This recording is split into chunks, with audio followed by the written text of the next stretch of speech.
How's it going, everybody? Welcome to the Deciduous Bonsai Podcast, hosted on the RAKUYO's Deciduous Bonsai channel. I'm your host, Andrew Robson, with my co-host, Maciek. And today we are going to talk about Nebari on Japanese maples. So Maciek, Nebari on Japanese maples, what do you want to talk about? I notice there's a lot of anxiety online about this topic sometimes, and online anxiety about Nebari. I've been meaning to ask you about this because you're my teacher, and I'm not sure whether this is an issue or it's technically inevitable or somewhere in between. But basically, the issue is Pancake Nebari. Oh gosh, you said one of my trigger words, Pancake Nebari. Trigger word, Jesus. Yeah, no, that's like one of the biggest pet peeves that I hear, and it's not just from like a few people. Like it's something I hear pretty much everywhere I go. So are you saying they're bad? They're good? This is where I'm confused because I kind of, as I've been learning here, I've kind of been thinking them as they have to happen, but I'm not sure. Yeah, Pancake Nebari. Most of the time when I hear people say Pancake Nebari, they're referring negatively to a Nebari that I really appreciate and respect. Right. And I guess in this episode we can talk about why I respect a Pancake Nebari. One, Pancake Nebari can go too far because there is the case that it can. Right. And is it a slur? Is this a slur? Pancake Nebari? Yeah, did I use a slur? Like a bonsai, bonsai profanity? Yeah. I mean, if you say that to a bonsai professional, they're probably gonna not get annoyed, but it's.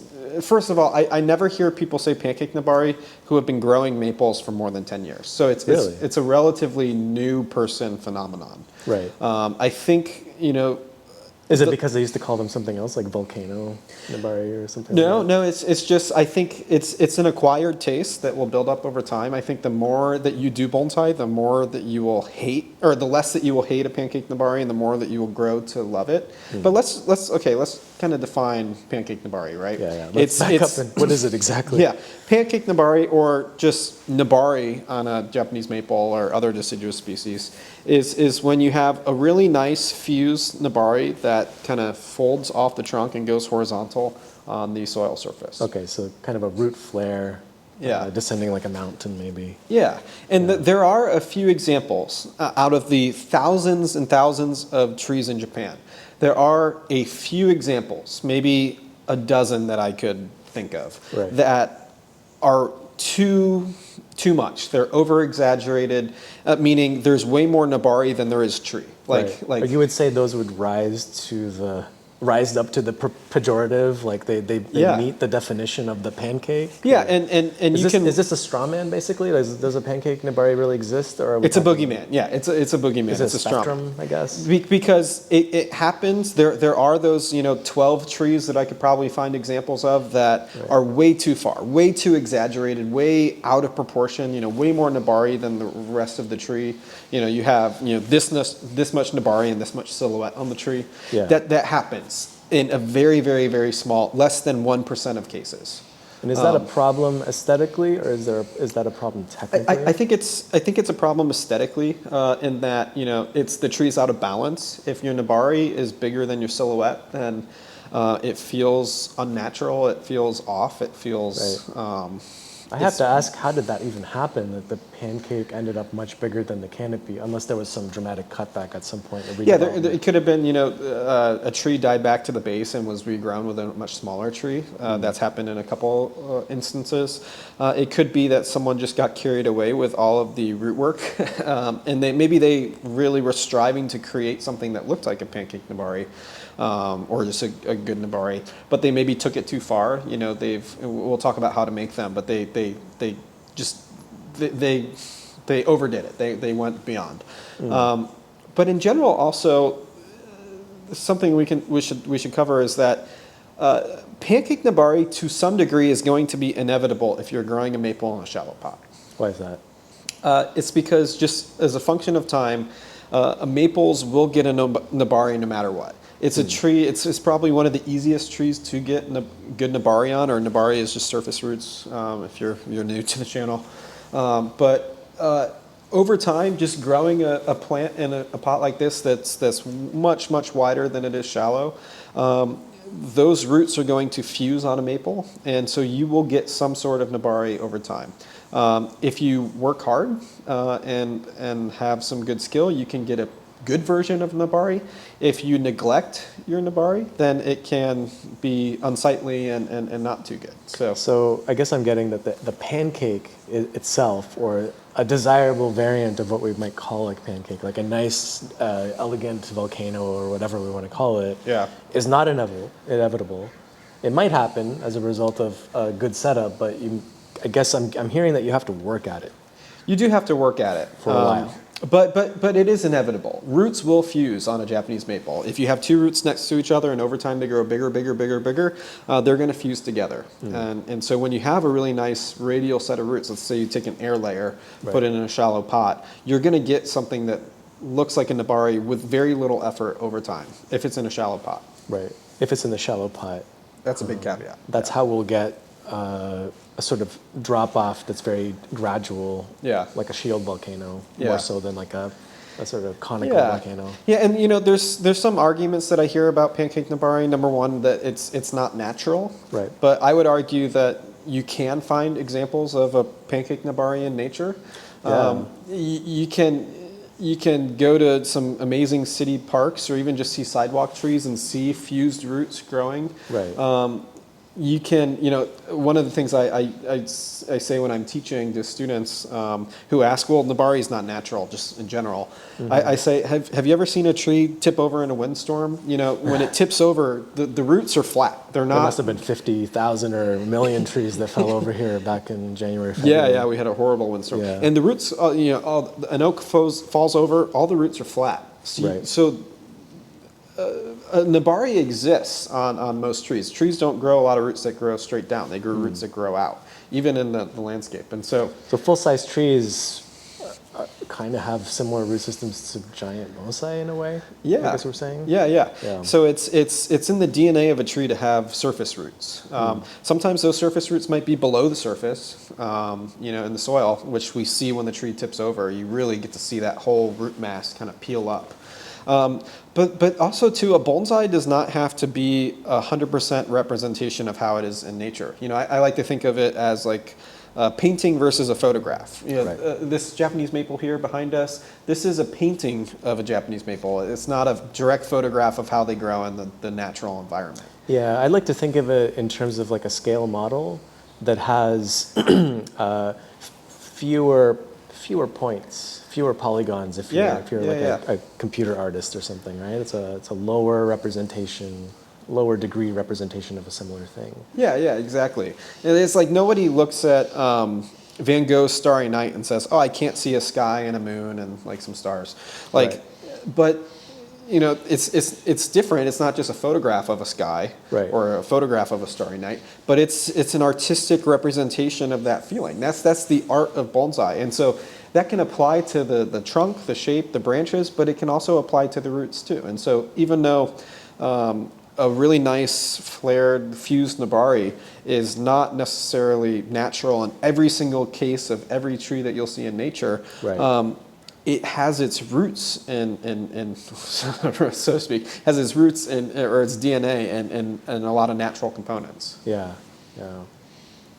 One thought I've had about this is that a lot of the trees. So I have also witnessed a lot of people saying things like, "Oh, this doesn't happen in nature," but then one thing I picked up off of some other bonsai teachers is that the trees we're trying to represent in bonsai are old. Yeah. Some of the old trees that I've seen, especially the champion trees in Oregon, for example, like the biggest cottonwood down near Salem, they have spectacular bases.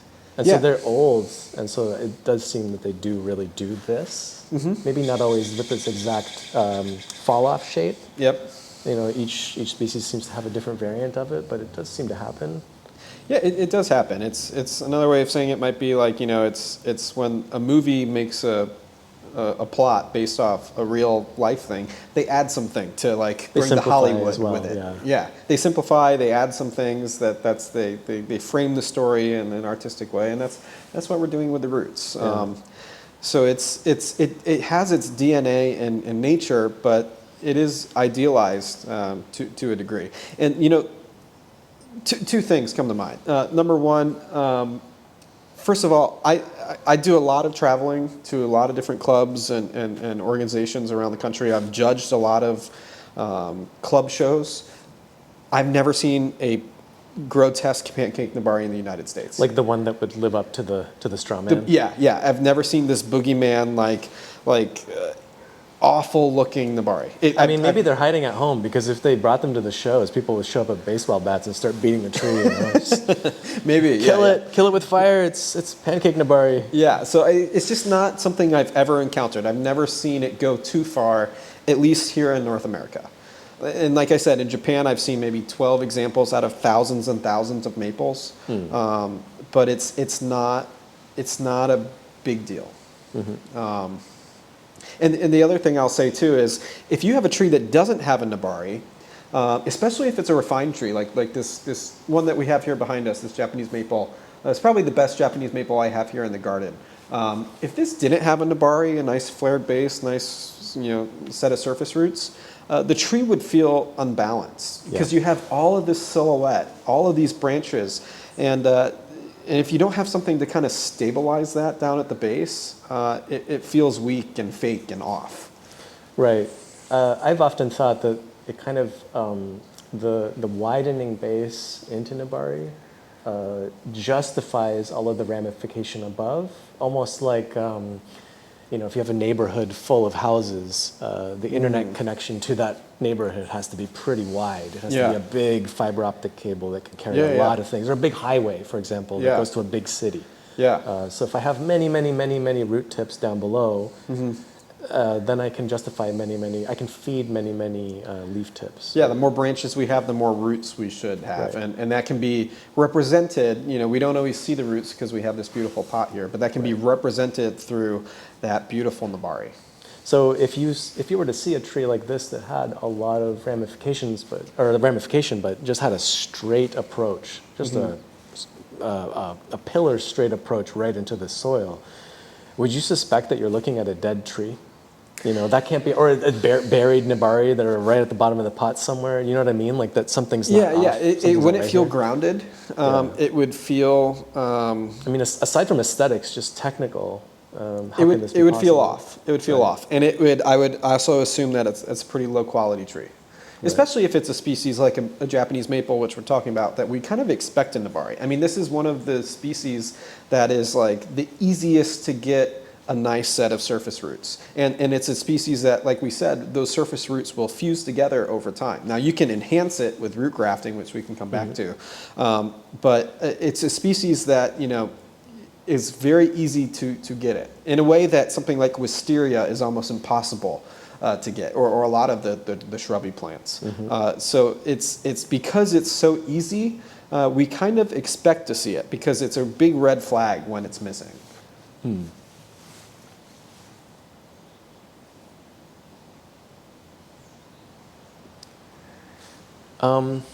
Is there a difference between good techniques that lead to good Nebari and bad techniques that lead to bad Nebari? There is. Are we making a differentiation right now? Yeah, there is. And do bad techniques lead to the grotesque pancakes? Let's define what bad Nebari is. What are bad surface roots? First of all, if you can show me good Nebari, like an alternative to good Nebari that doesn't look like Pancake Nebari, then I would love to see it, because I haven't seen a lot of good examples. So if you know something like that, drop a note in the comment section. I would love to see an alternative to traditional, Japanese maple, fused Nebari. What's the alternative if we're not going to do that? And are we looking to fill the entire circle of the drip line with wood, or are we trying to leave gaps and spurs? Is it all aesthetic engineering in the end? Make it look beautiful? That's where personal taste and preference can come in. So if you like it to be more fused, you can do things like root grafting to help assist you. If you like to see a little bit more separation in the roots, you can certainly have a nice radial root pattern that's less fused. Again, over time, that might change as the roots get bigger and bigger. That's why sustainability is important, because a lot of people who also are talking about the Pancake Nebari, like I said, they're relatively new people to bonsai, and they haven't lived, more than a decade worth of experience seeing what's going to happen in a bonsai pot over time. And that's how bonsai can be challenging too. Like it's this, so much of this art is over a long period of time. At least deferred long to wisdom. us. Yeah, this deferred deferred wisdom. Yeah. And that's why I said, there's not many people who have been growing maples for over 10 years that I hear that are against a nice fused Nebari. So speaking of that, thinking about it from a Japanese point of view, 200, 300 years, we know there are some really, really old examples. Yeah. Is this kind of like shohin that eventually you have to up pot? It is. Or is there some crazy technique where they cut into the spurs and make gaps? There's an inevitability here. And it's probably when the tree's 100 years plus, but there is inevitability here. Like there probably will be a point, even this tree, where the Nebari might even grow to be too much. Mm-hmm. But again, I've never seen it in the U.S. Like that would be a good problem to have for us, I guess. It would indicate. Yeah. If we had more trees like that, that would mean we'd have a lot more trees that have great Nebari right now that haven't gone too far. Mm-hmm. So I would love to see that. But like, what is a bad Nebari? A bad Nebari is when the roots kind of, instead of going down first and then out, where they kind of really nicely just lay on top of the soil, it's like it comes out first and then goes down. Mm-hmm. It's like convex rather convex versus concave. Yeah. Innie versus outie. And even worse, the thing that I see all the time is when you have erosion underneath that root. So you literally see a big air gap underneath like where a the cave. roots. Yeah, like a cave. It's that's so unsightly to me. And so reasons that you get that. Number one, if you want a nice Nebari, you need to have moss on your pot, some type of thing to keep moisture on top. Otherwise, if you don't have that, the roots will dive down into the soil and they won't ride on the soil surface. So we have to be top dressing at all times to encourage upward motion. Yes, you need to be top dressing. Right. Any grower will tell you, like, if you top dress versus you don't top dress, that's one of the big factors into getting a nice set of roots. The reason why is, like, if you don't top dress, if you just have bare soil on top that's exposed to the elements, if you wiggle that soil down, you're going to have to go down about an inch before you find any active root, which on a pot like this, an inch is like 1/3 of the depth. Right. And so you're making all these roots that are just coming out and just diving straight down rather than just gliding on the soil surface. I mean, this result speaks for itself, because right now I'm glancing at this pot, which is just a couple feet away from me, and I can see roots sticking out of the moss.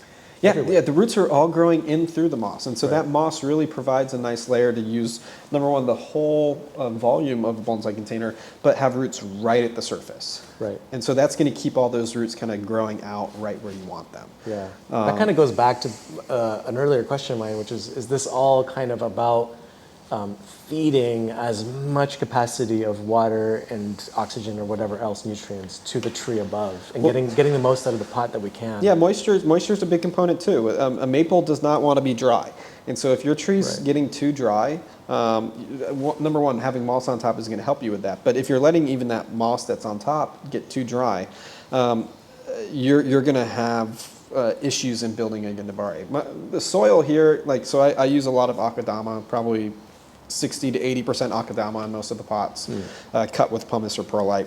And that akadama never changes to the dried color. Even in peak summer when I'm watering. It might change color a little bit, but it never goes fully from brown to tan. Mm-hmm. And so that akadama is staying, constantly moist, and that's just driving this really, really strong root growth. 24/7. 24/7. Yeah, all the way through summer. That's it's not that my trees are waterlogged. It's just they never get kind of bone dry. Right, because the top dressing is regulating that. It is sort of. Yeah. Limiting how dry we could possibly get. Yeah. So keeping your trees adequately hydrated and keeping moss on the pot is two major factors. And then the other one too is the shape of the container that you have your tree in. If you're using a big deep nursery container where there's more depth than there is width, then you're going to get roots that grow down. There's no way around it, unless you use some type of false bottom, like a tile or a disc or something. But even then, if we look at the most successful maple growers in Japan, you could say Uishi, you could say Ebihara. They grew everything in shallow pots or boxes. They're not really field growing. Yeah, they weren't doing any field growing. Yeah. Field growing is a recipe for terrible Nebari. Right. Yeah, well, I guess we have a lot of field grown material that we've inherited in this region and also in your garden. I do, and they have the worst Nebari. Lots of challenges there. Yeah. And so the best Nebaris in Japan, the best bases and set of surface roots come from trees that have been in shallow containers, either boxes or shallow pots. Yeah. Everything good in bonsai seems to be meticulous. It is. Yeah. Going back to the surface roots stuff, it kind of brings up a question in reverse a little bit, because we're talking about like Nebari. We were trying to get the Nebari we want out of the environment, but I'm also thinking like, is there a sense that you have that you can just glance at a tree and tell from the morphology or the shape, of the tree, what growing method was used, how this was raised? Because it almost suggests to me that I should be able to kind of tell how a tree came together from the surface roots, from that particular style of shape, of the descent from the top of the mountain down to the bottom of the spurs. Yeah, definitely. It's an easy thing to spot. Number one, I think people will overexpose the Nebari, meaning they show it off while it's still immature, and that's a recipe for erosion. And so if you've ever seen the tree that has like these hooks that come out in a convex like a kind of sudden way. drop off, in other words. Yeah, and you see the space underneath the roots. That's a tree that was almost always didn't have moss on it, and it stayed too dry. And the big one was that that it was just overexposed. Like someone said, I need to show off the Nebari, like 10 years before they actually should have, and they just exposed it. Now, if you come to RAKUYO, if you come to the garden here, a lot of the trees are not going to be showing their Nebari. You're going to be intentionally burying them, you're saying? Intentionally buried, yeah. Not a lot. Above and beyond the usual top dressing you might do on a more show-based Yeah, tree. there might be an extra inch of soil above. It's not a lot, but just an extra inch of soil above where the actual Nebari is residing. And the reason for that is you don't get root growth where there's big air pockets. Yeah. And so whenever you see those big exposed kind of things, that's never, you're never going to get roots there. And we want to, in that zone, I feel like we want to be growing some pretty serious roots. We got to start early and continue as often as possible, because aren't those all the roots that are coming out of the base of the tree that are very proximate to the base of the trunk have to be these arterial spurs, right? Yeah. And so, you need to preserve them early on, and you need to protect them early on. That's really important. It's almost like maybe an analogy is like a bodybuilder. Like if today I said I'm going to be a bodybuilder and I start like flexing my muscles, there's not going to be much to show off. But if I went to the gym for 10 years and then I started to like show off my muscles, then that's an appropriate time to start revealing and exposing. You don't want to, do it prematurely, because again, that just leads to the destruction of good Nebari and the erosion of space and air underneath your roots. What about repotting season? Are you in sort of a, quote, never miss an opportunity to do all the things, whatever those things may be? Is this that level of obsession as with everything else? Yeah. I think it's really easy in bonsai to get into the habit of repotting, complacent repotting or autopilot, I guess. Yeah, repotting on autopilot, Yeah. where you just take the tree out of the pot, you trim the roots back 40%, you put it back in the pot with fresh soil, and you never make a conscious, intentional improvement to your Nebari. You're just kind of, trimming the roots back and putting it back in with fresh soil. To me, this almost suggests that you're talking about some pretty serious bare rooting, at least in the earlier stages. Is that correct? Are we doing a lot of hardcore editing in that? Bare rooting could be a part of it, especially in the early stages. So let's say you have a a tree that was air layered 5 years ago. It still doesn't have any fusing. It's still really young. You might want to bare root that tree, comb it out a little bit more so that, you see a big root that's crossing another root, you have the opportunity to then cut it. Yeah, but you don't always untangle them, I guess. Yeah, but you don't always have to bare root to find that. Just by using a chopstick and cleaning up the top surface, you can often find a lot of problems that you can just grab a concave pruner and kind of edit out. Oh, interesting. So you're saying that the zone of Nebari is its own distinct zone of interest, even in contrast to other rootage elsewhere? That's right. So we don't have to go completely balls to the wall. And No, certainly on a younger thing. tree, balls to the wall, bare rooting is a good idea. And let's say I take an air layer of a Japanese maple. The first 10 to 15 years, I might be bare rooting that. But the next 10 to 15 years, I'm probably doing very little bare rooting, and I'm editing mostly what I can see visibly on the surface. Now, we talked about editing by deleting, where we're taking things out, and it's not just crossing roots. It might just be roots that are growing in weird directions that we comb back out forwards. You're arranging roots to sort of radially project rays outward from the center of the tree outwards towards the edge of the pot. That's right. Okay, like a sun rays or something like that. And actually, one of the things that I do and teach here in our intensive classes is right when the tree's tied in the pot, right before you add the soil to start chopsticking it in, take one final opportunity with your chopstick to just comb things out radially before you put in that last bit of soil, because that last opportunity to just spread things out where it needs to go is pretty helpful to get nice Nebari direction. So for the first half decade to a decade, we're kind of building out these lines. That are radial lines, and then eventually they start to fuse closer to the middle of the trunk. And are we moving outwards over the years? Are we more focused on the interior of the flare in the early years, and then we're moving outwards over the years, like step by step? Yeah, the tree's kind of fusing and growing outwards, and we keep attacking the bottom of a tree too, because we don't want any roots to come down kind of whatsoever. So it's almost like selection here, right?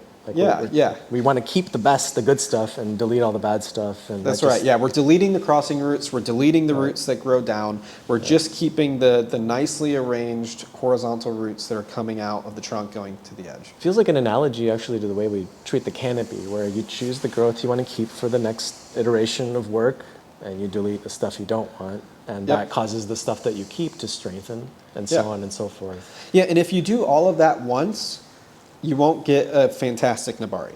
But if, the analogy I do is contributing to your 401k. If you contribute every single time that you repot, the repetition of that, all of those contributions will compound, and you'll get a really beautiful result kind of down the road. So we should be putting just as much attention to the canopy, or to the roots, as we do to the canopy. 100%. That's one of the more biggest, than maybe I even realized. Yeah. That's one of the biggest things people get wrong is they worry so much about the top of the tree and they completely forget the roots. Yeah. And then they repot on autopilot, and it just never really improves or gets better.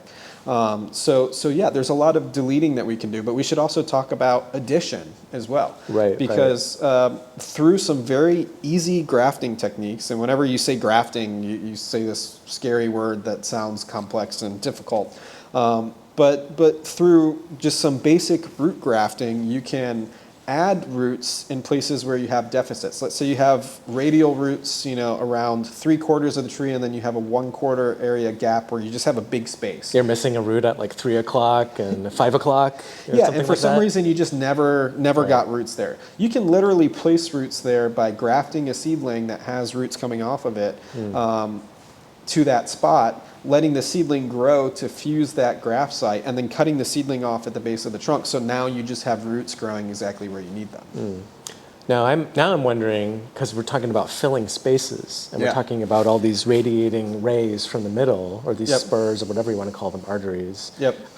Is our goal actually to fill as much of that with as many outwardly radiating roots with no gaps as possible? Because doesn't that end up messing up our drainage?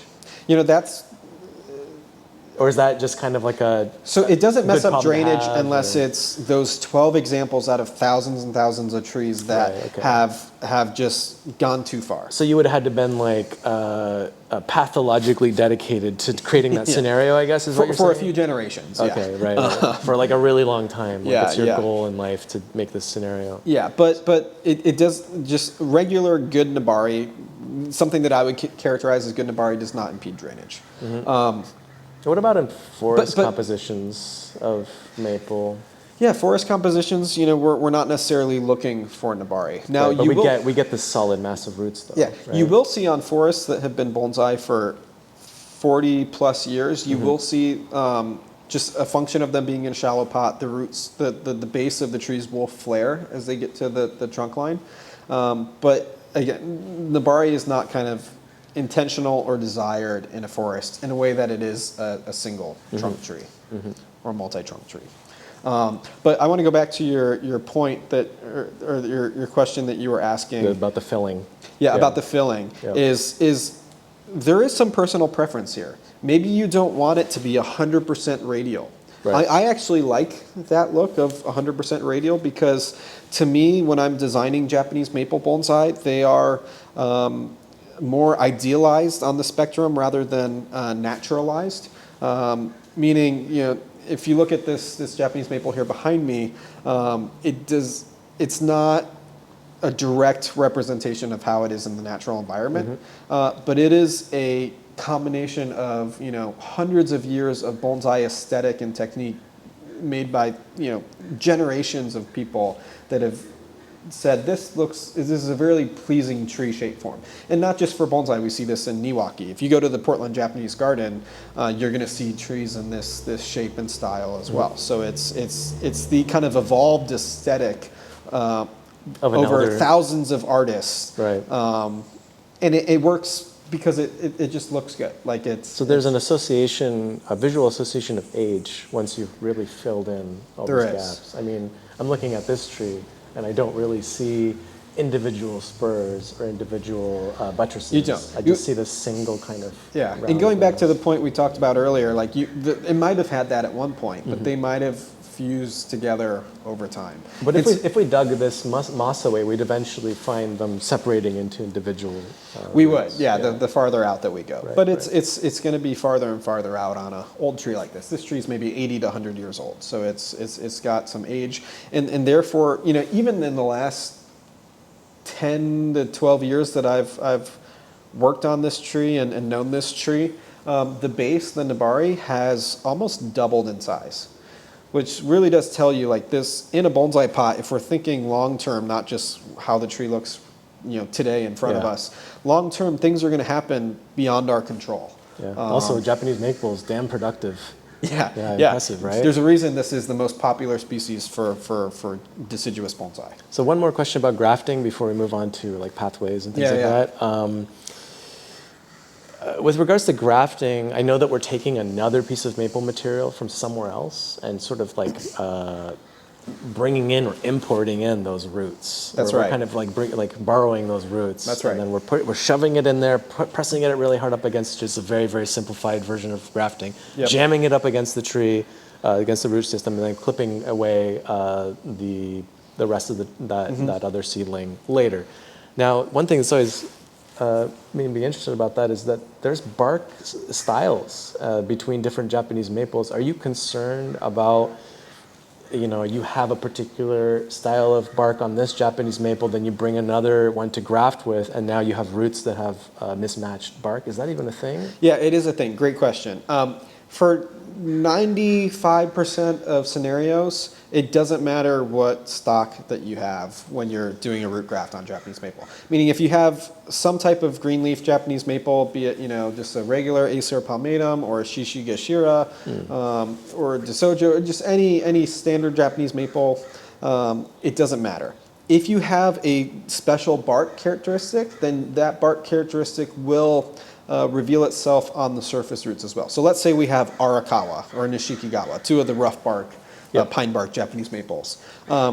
you don't want to have, beautiful pine bark on the trunk and then just like beautiful smooth bark on the roots. That doesn't jive really well. And I guess I'm realizing now, just due to the time arc of all this, at the time of grafting, and even maybe in the couple of years after grafting, I might not even notice that they mismatch. But like when it gets to this point, the big goal at the end, or towards the later mature years, this is a big, massive, beautiful wood. I'm going to be looking at this as a viewer. Yeah, I want it to match, don't I? So if you have a very unique bark characteristic, you want it to match. Right. But you're saying general green leaf genetics should match over So time. rough bark maples is the kind of the biggest, 99% of the scenarios are going to be that.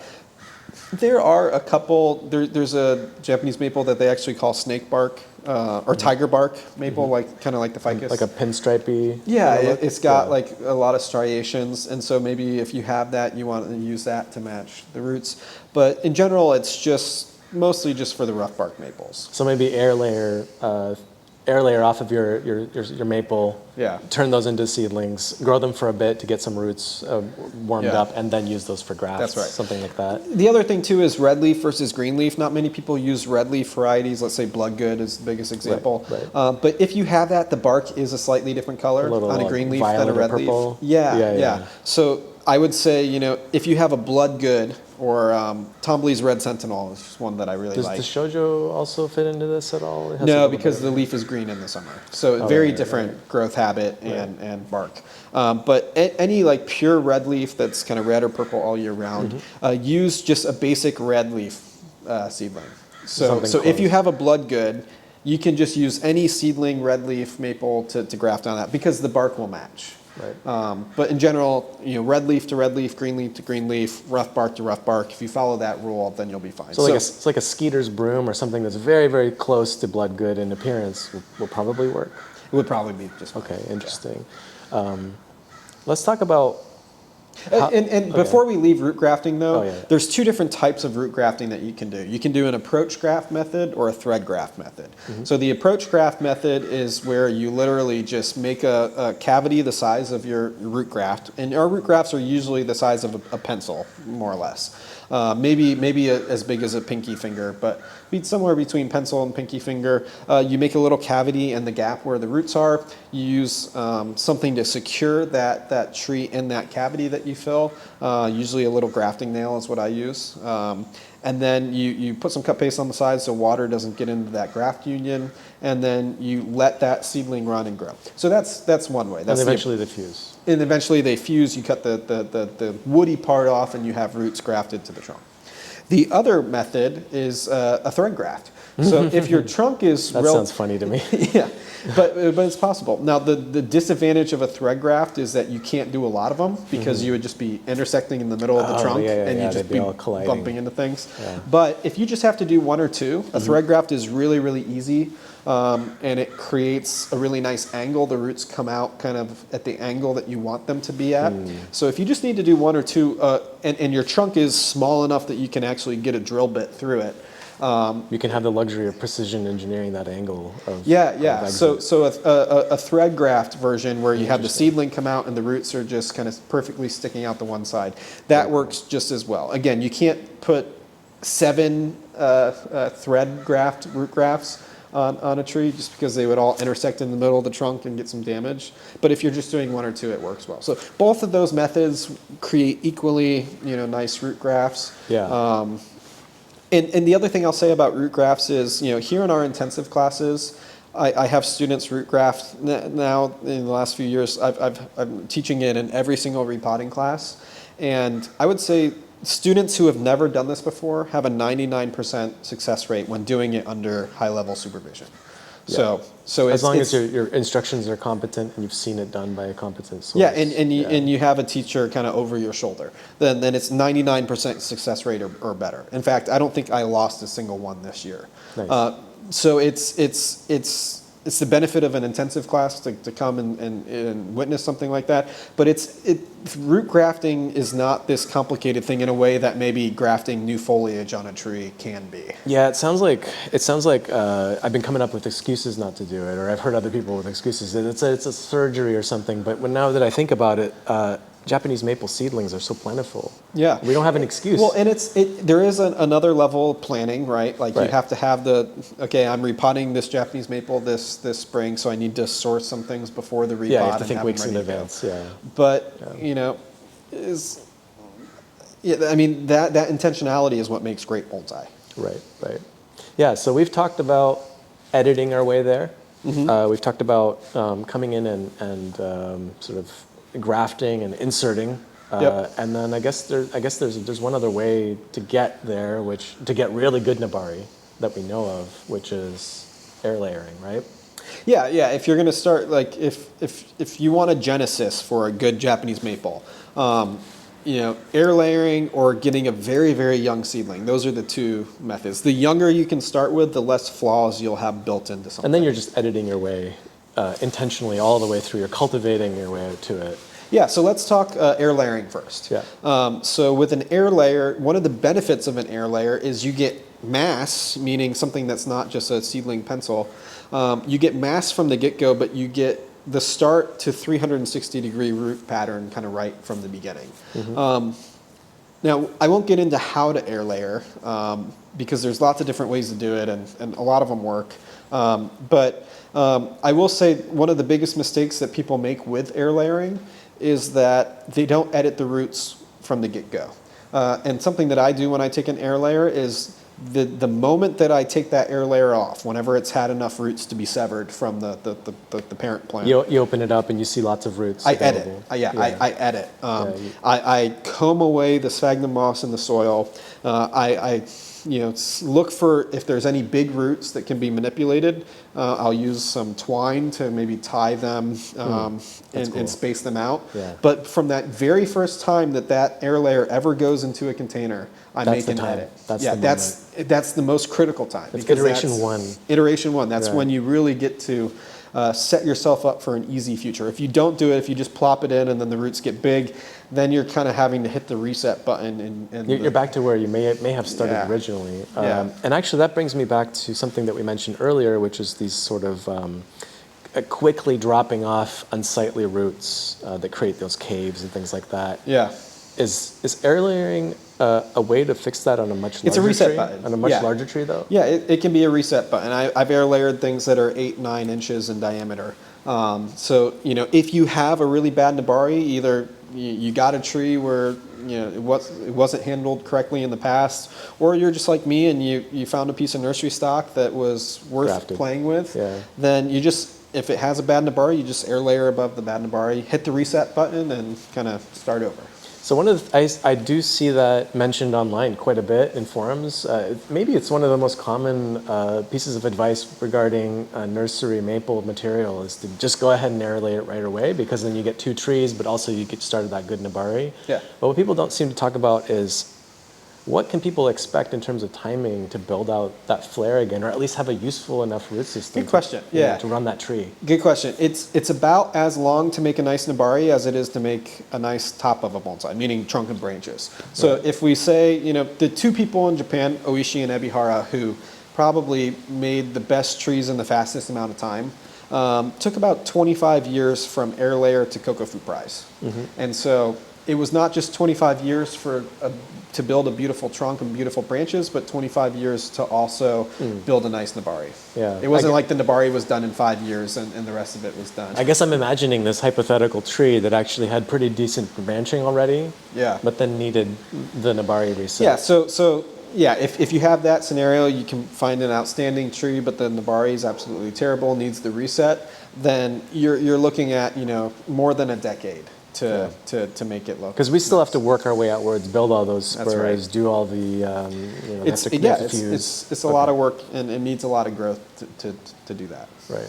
Yeah, I'm just imagining, if we did that to this tree here, just for fun, or for. Yeah, it would take hypothetical a good 20, 30 years to rebuild a Nebari like what we have on this tree.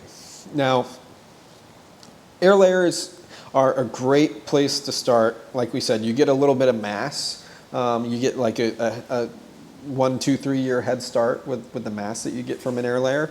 But let's say you're starting with a seedling. How do you get Nebari on something like that? I would do something very similar I would take that seedling, I would edit the roots right away. Any roots that are cutting down, I would cut off. And then I would plant it on something very flat. I meant to say this with air layers too. When I take an air layer off, sometimes what I do is I screw that air layer right into a wooden board. And so, or what you could even do is if it's going into a grow box, you might screw it into the bottom of the grow box. So the roots have no choice but to grow out. There's no down. There's no down option. And so that will make a really nicely fused, a flared kind of base. I'm starting to wonder now, what would you rather do? Grow a humongous sacrificial leader or do Nebari techniques? You kind of want... Or do you do both? I mean, you do both. So you kind of want the Nebari started before you accelerate growth. Otherwise, you're going to accelerate bad problems. But in the grand scheme of things, I'm sort of thinking to all of these online threads that I've seen of people asking, how do I thicken my tree? How do I get better taper? And it's rarely said that Nebari engineering is the way to do it. But I feel like it's probably one of the main legs of the table here. Yeah, I mean, if you want more caliper in either root or branches, you have to let it run. And so if you have it in like a very, very shallow, constrained pot, and you have no room for that root growth to kind of extend and elongate, then you're not going to get thickening of Nebari fast. So that's why you're using these kind of wide, shallow boxes for young plants that maybe appear a little bit oversized, but it's allowing that horizontal space to get the root growth to thicken and accelerate that Nebari. We don't want to waste too much effort growing downwards. That's right. When we could be putting that mass into the horizontal and building that flare. And once you have that good initial framework set from either the first time you've separated the air layer or the second time you've worked on it or after a few repottings of a seedling, once you have that good radial pattern set, that's where you can then start letting things run on top. And by having that sacrifice branch, letting that run, you'll kind of accelerate the Nebari growth at that same time. So that can work well. Another way, if you have a seedling, not just planting it on a flat surface, but even taking a tile, drilling a hole through it, threading the seedling through the tile, and letting it kind of layer itself. I've seen some spectacular results at John's farm at Left Coast Bonsai with regards to that method, the tile method. Yeah, tile method works great. It doesn't work for every species, but for Japanese maple, it's going to work really well. If you want a multi-trunk plant, if you don't want to do the air layer thing where you air layer where a few branches come off at the same spot, you can, I have a few kabidachi or clump style Japanese maples here that, I took a tile. Yeah, I took an 8-inch tile. I put holes, 2-3 inches apart, and then and threaded seedlings through them, and then they kind of melted into each other. Tile. Right. That's really cool. So having that kind of flat surface and then having roots that can grow above it, that's a really beneficial method. So there's a lot of different ways to get there, right? You can have a beautiful Nebari like on this tree here with a number of different pathways will lead you to that final destination. But those commonalities, like we talked about, having roots grow out and not down, using shallow containers, keeping moss and moisture near the roots, all of those things really do maintain truth no matter what direction or pathway you're going. Do you think that engineering for a bonsai pot is synonymous with engineering good Nebari? Like, are the two intimately connected? Because that's kind of what I'm hearing. It's just I have to do both. I kind of have to always engineer these very, very high throughput root systems. Where can I go but horizontal? Therefore, isn't one the same as the other? I'm preparing a tree for a bonsai pot. I'm making nice Nebari. Are the two the same thing? Yeah, I think your pot is going to play a massive role in regards to what the Nebari is going to look like over time. Right. Even I think an Anderson flat, your standard square Anderson flat, which is like 4 inches deep, I think is even too deep to grow great Nebari, unless you're only filling it up like a third of the way with soil. Right. Those rectangular Anderson flats are much better, but the super shallow ones. Yeah. Super shallow, and I'm even going to try this year planting trees not like an inch above, having an inch of soil and then putting the tree on top of that, but literally putting the bottom of the tree, kind of right on the box. Right. Yeah, and then having the roots kind of grow out. Yeah, interesting. So literally, there's no choice but the roots to grow out. There's no down option. I mean, they might grow under your grow tables, but yeah, good problem to have. That's fine. Yeah. But yeah, so I think being very intentional about all of those things from the beginning will yield a good Nebari that someone later down the road will will say is a pancake Nebari.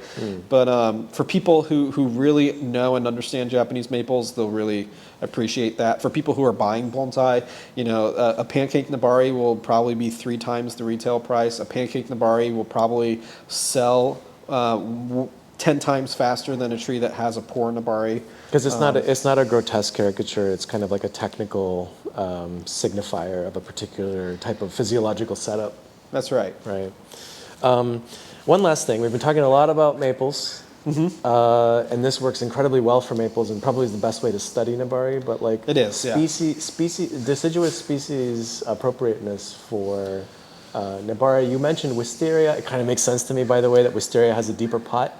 Yep. Maybe even chochibai a little bit. Yeah, and the roots too. If you think about the roots of a shrub versus the roots of a tree, like the roots of a shrub are they're a lot more. They're like these fine kind of hair roots. They're less stability lending and more just water. Uptake, they don't have a lot of long, thick roots. They have just lots and lots and lots of fine roots. We don't have too many upturned post-storm chochibai in the woods here. But basically, if it's a tree, so a maple, a beech, an elm, anything that's a tree, a hornbeam that's grown as opposed to collected, any tree species we kind of expect to see some sort of Nebari. Now, you will see different, like you mentioned, species differences. So Japanese maples are known for fusing, which creates that pancake look that people controversially say. Do you think other species are going to end up, or would you say that other species end up more hub and spoke kind of?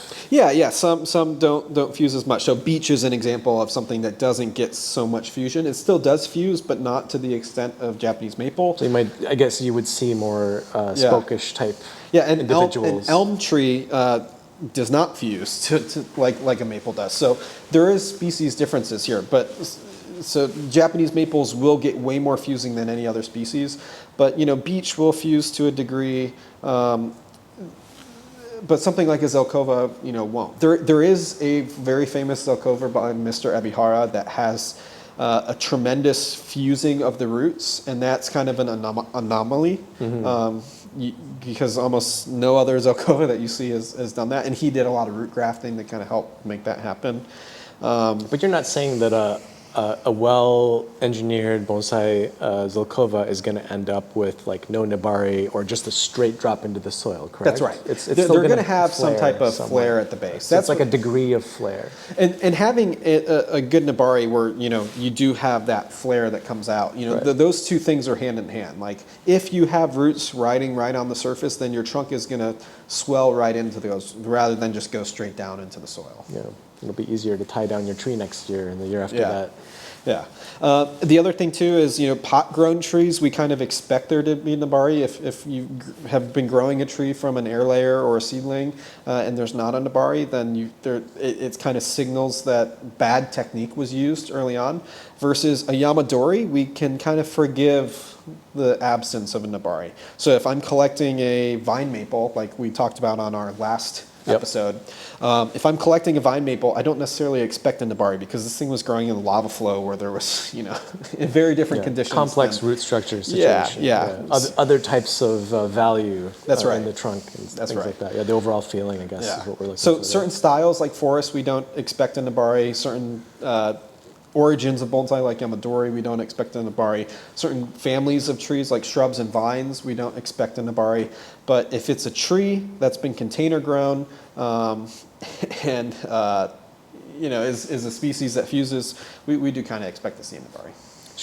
Should growers that are starting trees with Nebari in mind, should they ever be growing in anything other than a very shallow pot? Are we basically saying like never grow in a nursery can? Maybe except for like but even the first 2 years, like why shouldn't I just go straight into a super flat Anderson flat? It's a good question. I think the highest quality trees are the ones that are grown the most slowest. And I guess depth is the gas pedal. Depth is maybe the gas pedal. Give So- away some of that gas pedal for that quality. But the ground will always amplify whatever's there already. So if you take a good Nebari and you put it in the ground, and if you are going to use the ground as an accelerator, I recommend having a false bottom. Get a big bathroom tile, or get a piece of landscape fabric, or a big piece of cedar or something, plywood or something, so that the roots grow out to a certain degree before they dive down into the soil. And get in there and check in like 2 or 3 years. Yeah, and Definitely don't 3 and don't years just max, plant it and right? forget about it. Yeah. That's the worst thing you can do. So, in general, ground growing gets a bad rap because people have done it poorly. Or that Versus it's too damn effective, right? yeah, In some yeah. ways. It amplifies whatever's there. So if you put an air layered tree with nice radial roots and you have a false bottom underneath it and you put that in the ground, you'll amplify success. If you don't do those things, you'll amplify a terrible Nebari that someone might just air layer off later. Yeah. So yeah, that's kind of the Nebari kind of thing. I would love, as a bonsai professional, if people would stop saying Pancake Nebari as a derogatory kind of term, because it's something. I think bonsai is not easy. It's not straightforward, and so a lot of these things aren't obvious. Like I don't expect a beginner to know what a Nebari is going to look like in a pot. I'm over slowly 30 learning. years. I'm slowly learning to not knock it until I've walked the path. And walking the path takes a long time. So theoretically, we should all be very, very humble. Yeah, and don't knock it until you've seen it in person. Also, again, I've never seen a grossly exaggerated Pancake Nebari in the United States. Yeah. And if you see a photo of it, photos of bonsai. Anyone who's ever shopped for bonsai knows that when you see a photo of a tree online and then you buy it and get it in person, it's going to look a lot better, right? Yeah, it might look way bigger than you thought too. Yeah, so just don't knock it until you see it, until you live that experience, and until you kind of are in this world of Japanese maples for a while. And then if you've been growing Japanese maples for 20 years and you say, yeah, I don't like that, then I can respect that opinion a lot more. Yeah. So, well, thanks for tuning in. You've been watching the Deciduous Bonsai Podcast on RAKUYO's Deciduous Bonsai channel. I'm Andrew Robson. And Maciek? And we will see you next time.